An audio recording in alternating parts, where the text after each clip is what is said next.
हार जीत के खेले हैं, हम ही हार गए। क्या करिएगा, पीठ में छोड़ा घुट देगा दुश्मन ने। मैं क्या कर सकता हूँ? आप कल मुख्यमंत्री बनेंगे, कोई मैया के लाल रोकने वाला भी नहीं है। भैया भी कौन खेत के बुरे हैं, इनका धोरिया किया के मारेंगे। हमें चिड़िया मोड़ के लाला जी के जमीन लिखवा लिया यहाँ का मंत्री। अरे वह मर गए, वह भैया जी जो खाया गढ़वा में और फेंकार लिया हाजीपुर।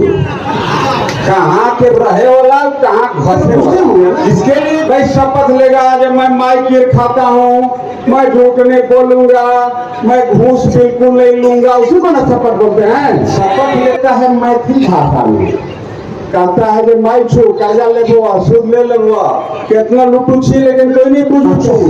आप वोट लेते हैं हिंदी पढ़ने वाले, अंग्रेजी पढ़ने वाले बच्चे से, और शपथ लेते हैं मैं भी किया कि तुम मंत्री हो, गलती से बन गए हो, तो अलग विषय है, लेकिन तुम्हें। गढ़वा से विकास कुमार की रिपोर्ट। गढ़वा जिला मुख्यालय के चेतना में आयोजित संकल्प सभा में झारखंड प्रदेश भाजपा के अध्यक्ष एवं पूर्व मुख्यमंत्री बाबूलाल मरांडी पहुंचे। कार्यक्रम की शुरुआत बाबूलाल मरांडी जी को फूल गुलदस्ता देकर एवं दीप प्रज्वलित कर किया गया। श्री बाबूलाल मरांडी ने उपस्थित लोगों को संबोधित करते हुए कहा कि भाजपा का संकल्प यात्रा देश के प्रधानमंत्री मोदी को 2024 में पुनः प्रधानमंत्री बनाने के लिए निकाला गया है। उन्होंने कहा कि देश में पैसा कमाने वाले तथा परिवार की राजनीति करने वालों को मोदी सरकार से पेट में दर्द हो रहा है, लिहाजा देश को लूटने वाले तथा परिवार की राजनीति करने वालों को परास्त कराने के लिए 2024 में मोदी जी को प्रधानमंत्री बनने के लिए संकल्प लेने की जरूरत है। संकल्प सभा को पूर्व विधायक सत्येंद्र नाथ तिवारी, भाजपा के प्रदेश महामंत्री बाल मुकुंद सहाय, भाजपा के प्रदेश कार्य समिति सदस्य अलखनाथ पांडे ने भी संबोधित किया।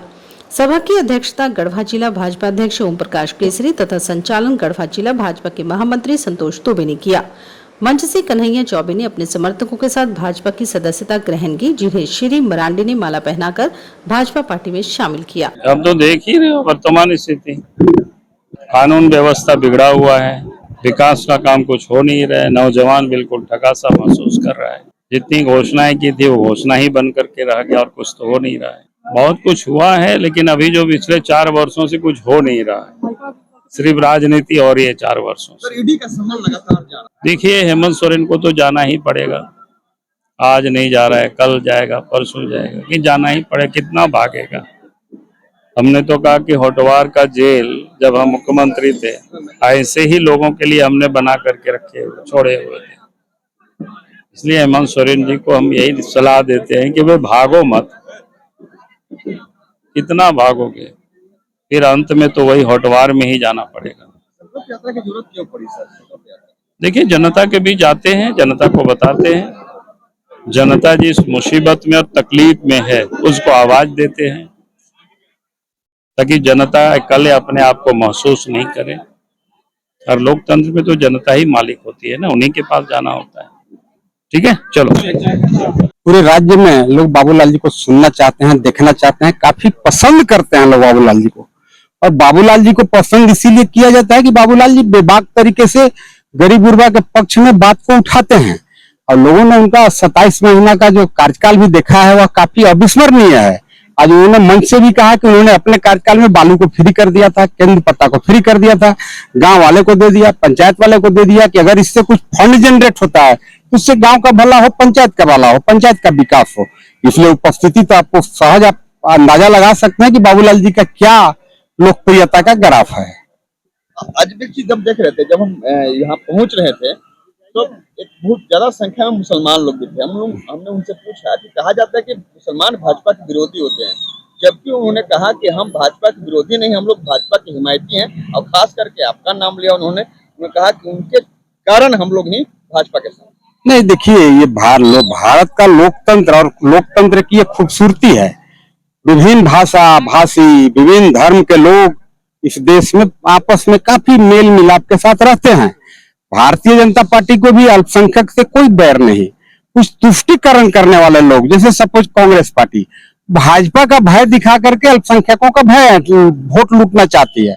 ये भारतीय जनता पार्टी में, मैं तो हूँ भारतीय जनता पार्टी में, यही कब्रिस्तान जब लुटा रहा था, कब्रिस्तान के ऊपर से रोड जा रहा था, मैं वहां पर जाकर पुरजोर विरोध किया। इसलिए आप कभी मत सोचिए कि भारतीय जनता पार्टी किसी अल्पसंख्यक का विरोधी है, कभी नहीं है। हाँ, कुछ लोग जो तुष्टीकरण की राजनीति करते हैं, भाजपा का भय दिखा करके अपनी झोली में वोट डलवाना चाहते हैं। सामंतवाद कब तक खत्म हो जाएगा? लेकिन आज भी आप संपतवाद सामंतवाद की बात करते हैं, आखिर कहाँ पर है? नहीं, सामान्य देखिए, मैं क्या कहा, मैं जिंदा रहूं, मर जाऊं, फांसी चढ़ जाऊं, लेकिन मैं गरीब गुरबा का हमारे सामने कोई हक हनन करे, ये सत्तर तिवारी बर्दाश्त नहीं कर सकता है। और इसमें आड़े चाहे अगर मेरा भाई या मेरा भतीजा या मेरा बेटा कोई भी अगर आएगा, मैं बकफने के लिए तैयार नहीं हूँ। भारतीय जनता पार्टी अच्छी पार्टी है, भारतीय जनता पार्टी गरीब गुरबा के पक्ष की पार्टी है। अगर कुछ लोग दिग्भ्रमित करके गरीब का जमीन लूटेंगे, कहेंगे हम भाजपा में हैं, ये सत्तर तिवारी कभी बर्दाश्त नहीं कर सकता है। गढ़वा का मेरे ऊपर कर्ज है, उस कर्ज के लिए मैं सामंती ताकतों से लड़ता रहूंगा। अभी ही आपने देखा होगा फरठिया में 25 एकड़ गरीब गुरबा आदिवासी दलित का जमीन यही के भैया जी लुटवा रहे थे। अगर मैं विरोध नहीं करता था, आज वो लोग कबड़ जाते। रंका में चले जाइए, वहीं गढ़ परिवार के लोग 25 एकड़ मजरुआ जमीन के माल बनवा लिया। अब बगल के 3.5 एकड़ जो अति पिछड़े समाज से आते हैं, चंद्रवंशी हैं, साहू समाज के लोग हैं, जिनके पास पट्टा तक है, उनका जमीन वहां का एफडीओ लूट के उस पर बिल्डिंग बना रहा है। बोलता है सत्तर तिवारी विकास विरोधी है। अरे विकास का क्या ही पैमाना है क्या कि गरीब को उजाड़ दो? इसलिए किसी के हम विरोध में नहीं है।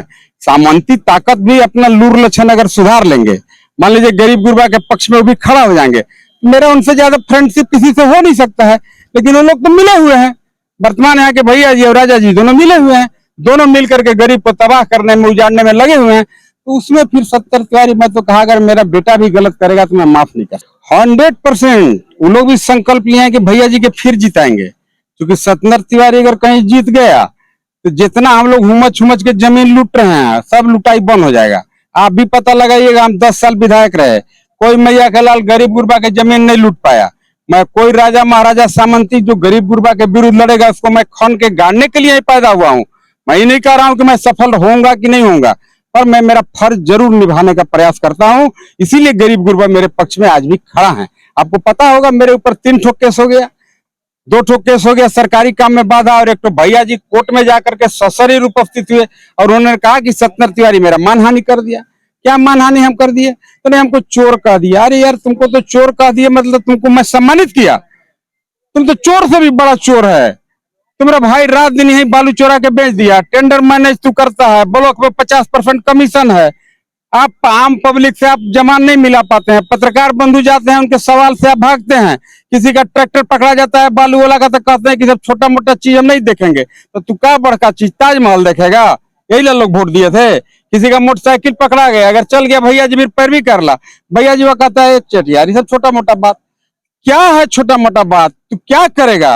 अरे लोग तो इसीलिए उम्मीद दिए थे कि सत्तर तिवारी से बेहतर साबित होगा बड़े भैया जी, लेकिन ईमानदारी हम कह रहे हैं, बिना पुलिस प्रशासन के कोई दिन गांव में घुसा दीजिए, अगर घूम के सही सलामत चल आएंगे तब आप उनका लोकप्रियता का अंदाजा लगा लीजिएगा। यही हाल है। बिल्कुल है, आपका कहना सही है। और क्यों नहीं रहे? इसलिए कि भाजपा का अब तक का जो कुछ हमने देखा है वो सब विकास में बेहतरीन से बेहतरीन काम करते आ रहे हैं। अब तक जितना भी काम हमने देखा, भाजपा की तरह इतना अच्छा काम करने वाला हमको अभी तक नजर नहीं आया। इसलिए मैं बहुत प्रभावित रहता हूं इनसे। और हमारे गढ़वा विधानसभा के जो माननीय विधायक हैं श्री सत्येंद्र नाथ तिवारी जी थे, मैं उनको देखा, 2 मरतबा देखा। इनका प्यार, इखलाक, इनका काम करने का शैली जो बहुत ही शानदार है, और किसी तरह का कोई भी द्वेष फैलाने का काम ये कभी नहीं करते हैं। एक होता है कभी कभी कि किसी को बांटने का काम करना, मतलब इस तरह का कोई सोच उनका नहीं है, कभी मैंने नहीं देखा। कहीं अगर किसी तरह का कोई फसाद फैलाने की कुछ कोशिश किया लोग, तो उसको इन्होंने रोक दिया। ये काम इन्होंने किया। माननीय बाबूलाल मरांडी जी, बाप रे, बहुत ही अच्छी शख्सियत है। उनको मैं उस वक्त से जान रहा हूं जब से कंघी छाप में थे। उनका भी अखलाक, विचारधारा के बहुत बड़े महान शख्सियत हैं। इसलिए हम वर्तमान सत्ता के बारे में क्या अभी वो बहुत ही गड़बड़ नजर आ रहा है हमको। बहुत सारा चीज सुनने को मिलता है, देखने को मिलता है। अब लोग सोचते होंगे मुझे तो कुछ नजर नहीं आता, मुझको कुछ नजर नहीं आता है। लेकिन इसके बाद भी आप सब लोग इतनी बड़ी तादाद में आज बैठे हुए हैं, उसके लिए मैं आप सब लोगों को अपनी ओर से बहुत बहुत बधाई, बहुत बहुत धन्यवाद। और आज ये संकल्प यात्रा में आज आपके बीच में हम पहुंचे, आप सब लोगों से कुछ कहने के लिए, निवेदन और अपील करने के लिए। क्या देश में सरकार को बने हुए नरेंद्र मोदी जी के नेतृत्व में और 9.5 साल हो गए।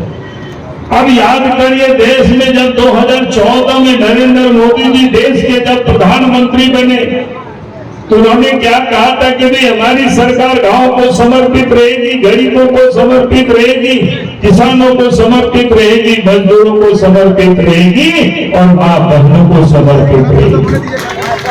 और देश के प्रधानमंत्री नरेंद्र मोदी जी ने जो घोषणा की थी और उसी पर काम करना भी उन्होंने प्रारंभ किया। आपको याद होगा, सबसे पहला उन्होंने जो काम प्रारंभ किया तो महिलाओं को इज्जत देने का काम, क्योंकि देश के प्रधानमंत्री को पता था कि गांव घरों में जो गरीब महिलाएं होती है उनको क्या तकलीफ है, उनको क्या कठिनाई है। सूर्योदय के पहले वो 100 सूर्यास्त के वो इंतजार करते थे, लेकिन देश के प्रधानमंत्री जी ने उस तकलीफ को समझा, उसको पहचाना और इसलिए देश के प्रधानमंत्री बनते ही नरेंद्र मोदी जी ने इस देश के अंदर में हमारी जो मां बहनें गरीब थे उनके लिए चक्कर बनाने का काम किया। और उसके बाद फिर उन्होंने क्या किया, उन्होंने देश के अंदर में बैंकों का राष्ट्रीयकरण तो कब हो गया था, जब श्रीमती इंदिरा गांधी देश के प्रधानमंत्री थी, लेकिन गांव के गरीब लोगों को बैंक तक पहुंच नहीं पाते थे, उनके खाता वहां कभी खुला नहीं था, तो बैंक के चौखट में गरीबों को पैर रखना भी मुश्किल था। लेकिन देश के प्रधानमंत्री नरेंद्र मोदी जी ने जब प्रधानमंत्री बने, गरीबों को भी बैंकों में जनधन खाता खुलवाया। वो मजाक करते थे कि गरीबों के पास तो पैसा नहीं है, खाता में क्या काम आने वाला है। लेकिन देश के प्रधानमंत्री जी ने बता दिया कि जितनी भी प्रकार की गरीबों को सहायता दी जाती है, सहयोग दिया जाता है, अनुदान दिया जाता है, सीधा दिल्ली से गरीबों के घरों में खाते में पैसा भेज देते हैं। ये अगर किसी ने काम किया तो इस देश के प्रधानमंत्री नरेंद्र मोदी जी ने काम किया। अब याद करिए, जब कोरोना का काल आया उस समय तो सब कुछ बंद हो गया था, घर में खाना बंद थे, सड़कों पर गाड़ियां चलना बंद हो गई थी, रेलगाड़ी बंद था, हवाई जहाज बंद था। लगता था कि गरीब अब कैसे बचेंगे, कैसे जिएंगे। लेकिन देश के प्रधानमंत्री जी ने गरीबों की जनधन खाता में पहले तो वहां पैसा भेजे ताकि गरीब कोई भूखे नहीं रहे। और उसके साथ साथ इस देश के प्रधानमंत्री नरेंद्र मोदी जी ने देश के 80 करोड़ की आबादी गरीबों को फ्री में प्रत्येक महीना 5 किलो अनाज भी भेजने का काम करते हैं।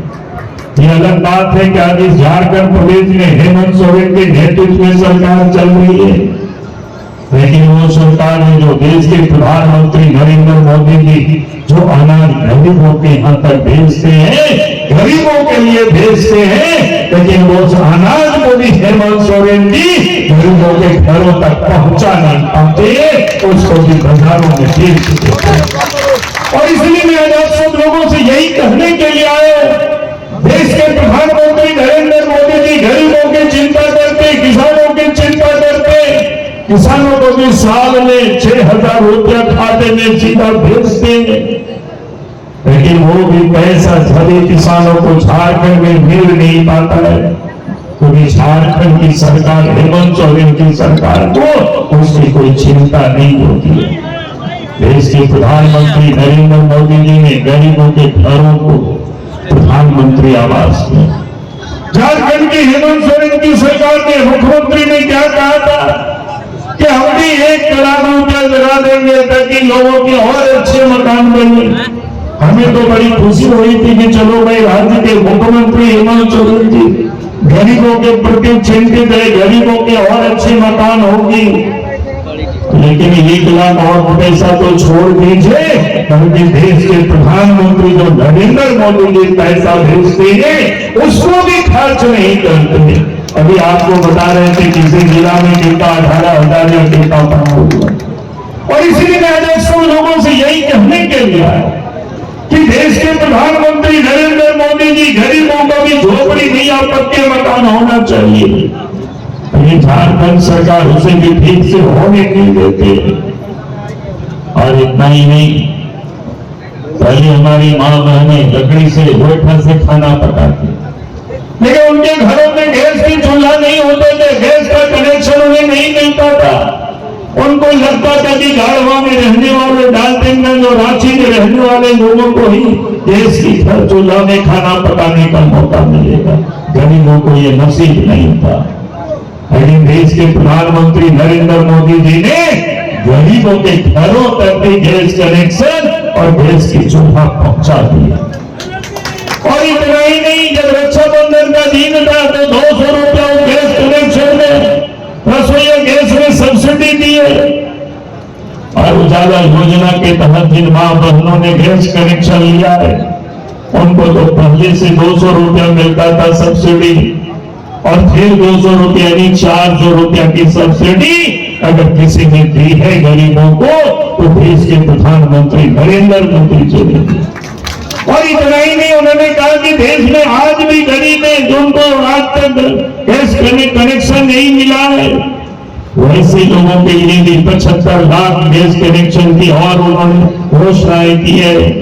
मुख्यमंत्री भावी मुख्यमंत्री मतलब पढ़ लिखा में तो समझ गए होंगे ना, नहीं समझे? कितना आदमी समझे तो नहीं, हाथ उठा के हमारा बताइए। और रोड पर बोला भैया लोग आप लोग नहीं समझे क्या भावी मतलब, तो दोनों हाथ उठाई मेरे कर दे, बुझ गया ना? चलिए ठीक है। जननायक आदरणीय बाबूलाल मरांडी जी कार्यक्रम में जिनके सानिध्य में, जिनके देख रेख में भारतीय जनता पार्टी हम कह सकते हैं कि गढ़वा जिला में चरमोत्कर्ष को प्राप्त करने की स्थिति में है। वैसे जिलाध्यक्ष जो चंदा चिट्ठा नहीं करते हैं, बहुत लोग के जिला अध्यक्षों बोलते हैं कि ओवरसीयर घर जाकर 2000 मांग लेंगे। मैं आदरणीय प्रदेश अध्यक्ष जी के संज्ञान में लाना चाहता हूं, अगर पूरे झारखंड में अगर 1 नंबर का जिला अध्यक्ष अगर आप खोजेंगे तो आपका ओम प्रकाश से काम मिलेगा, जो दिन रात गरीब की सेवा में लगा रहने वाला जिला अध्यक्ष आदरणीय ओम प्रकाश जी हम लोग के बीच उपस्थित हैं।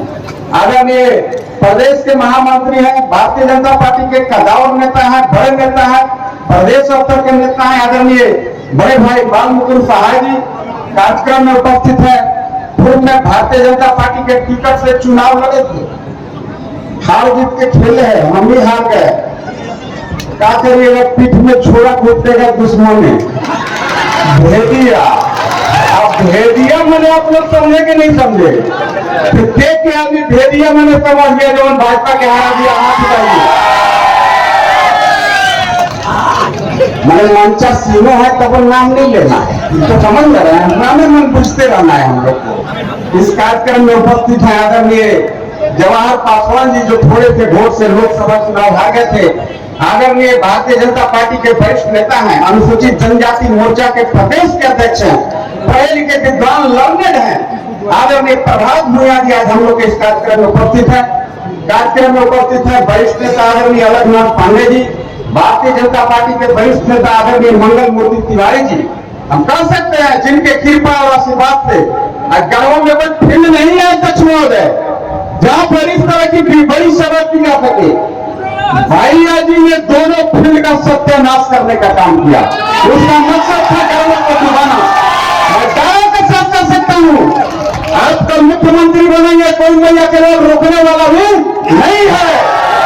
आपको पता है गर्ल्स स्कूल में हाई जो फील्ड था उसको मानक के विपरीत, मानक के विरुद्ध फुटबॉल मैच के लिए जितनी लंबाई जितनी चौड़ाई होनी चाहिए थी उससे कम लंबा चौड़ा मैदान बना करके उस मैदान का सत्यानाश कर दिया।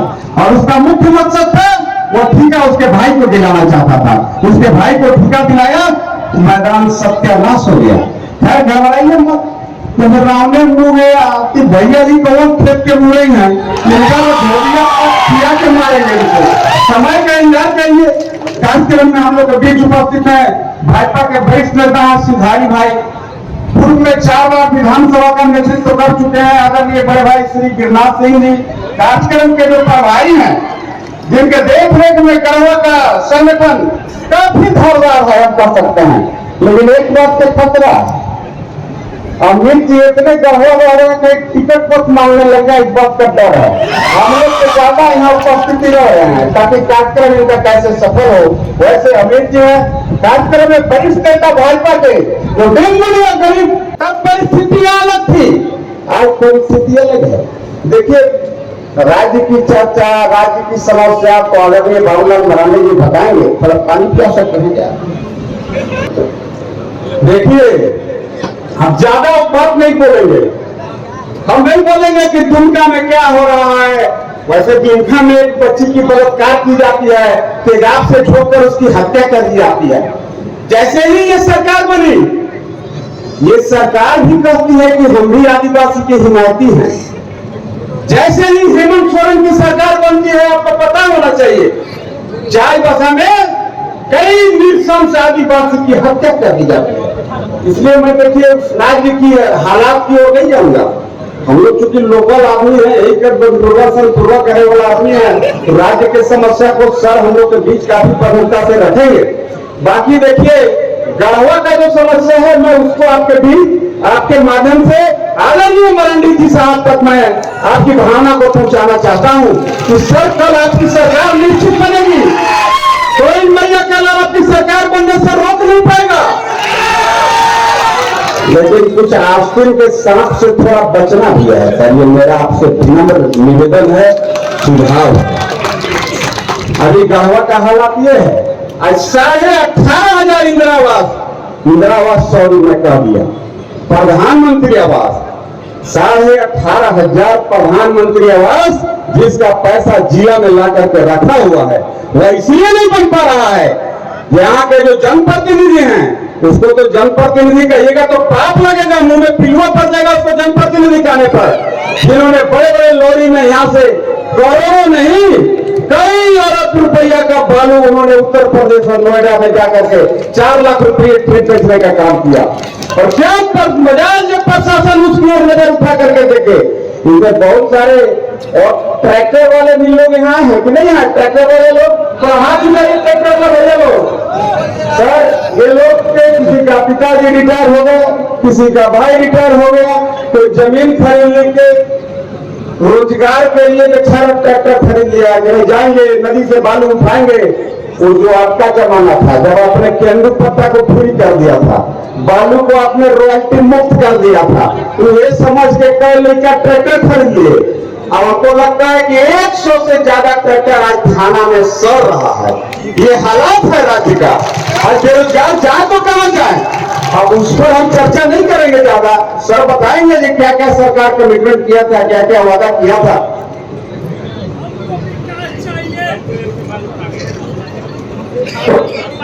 आज सर मैं एक और उदाहरण के तौर पर आपको दिखाऊंगा। यहाँ भू माफिया बहुत हावी है। एवं यही चिनिया मोड़ के लाला जी के जमीन लिखवा लिया यहाँ का मंत्री। मैंने भैया जी मैंने हमें के जानता है, बार बार अपना मौके नहीं जाएंगे। भैया जी मैंने के समझता है, हाथ उठाइए, दोनों हाथ उठाइए। रोड पर के भैया लोग नहीं समझ रहे ना भैया जी मैंने। अरे वे मर्दे, वे भैया जी जो खाया कहवा में और फेंका लिया हाजीपुर। कहाँ के रहे वाला, कहाँ घसे वाला, इसके लिए जिम्मेवार भैया जी नहीं है। जिन लोगों ने एलसीसीएन कुटा को हमारे बीच ला करके आम जनों का कट कटवाने का काम किया, उससे बड़ा तो गुनाहगार अगर कोई है तो वह व्यक्ति है जिसने कुटा ललकार करके यहाँ के आम लोगों को कटवाने का काम किया। एक साथी बता रहे थे कि भैया जी वो क्या मेन गलती क्या किया है सर आपके नजर में? हम बोले उसने सबसे बड़ा गुनाह किया कि यहाँ के लोगों का वोट ठग करके ठीक है गलतियों से जीत गया, आजकल तो गिनती पर नहार दे चुका है। गिनती में मान लीजिए वोट जीत गया और जब शपथ लेने गया, शपथ मैंने तो पूछते हुए ना, भाई शपथ लेगा जब मैं माइक खाता हूँ, मैं झूठ नहीं बोलूंगा, मैं घूस बिल्कुल नहीं लूंगा, उसी को ना शपथ बोलते हैं।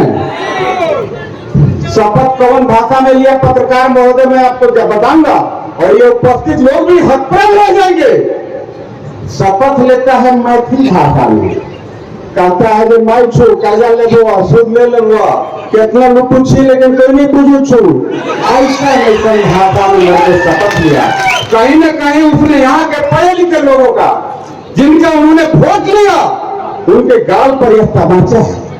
आप वोट लेते हैं हिंदी पढ़ने वाले, अंग्रेजी पढ़ने वाले बच्चे से, और शपथ लेते हैं जन पाए। आप लोग सब समझ गए क्या माने? नहीं ना? मैंने वो कहा कि माई की वैसन भाषा में कहत हुए कि पापे नहीं लगेगा, सब बालू चोरा के बैठ देंगे, घर में जगह जमीन के माल बनवा लेंगे। और सर आश्चर्यजनक बात सर ऐसे जानिए, आज भैया जी यहाँ पर 200 एकड़ आनंद फानन गलत तरीका से, गैर कानूनी तरीका से उन्होंने 200 एकड़ का माल बनवाने का काम किया। अभी तो जमींदार हो गए, अभी तो बहुत जमींदार उनसे शर्माने लगे। ये हालत है, ये परिस्थिति है। आज व्यवसाय सुरक्षित नहीं है और वह है अपराधी। कई लोगों के मन में भय है, यहीं पर चले जाइए, चिनिया के अयूब मंसूरी की हत्या कर दी जाती है, पूरे चिनिया बाजार बंद रहा। यहाँ पर कपिल जी वगैरह भी आए होंगे, सभी राम सकल जी वगैरह आए होंगे, शिवलाल जी भी आए हैं कि नहीं आए हैं? है ना शिवलाल भाई? लोग चिल्लाते रहे, उनके परिवार के लोग बिलखते रहे, पर क्या मजाल जब भैया जी उनकी हत्या के लिए सीबीआई जांच की अनुशंसा करे। सीबीआई जांच कब होगा?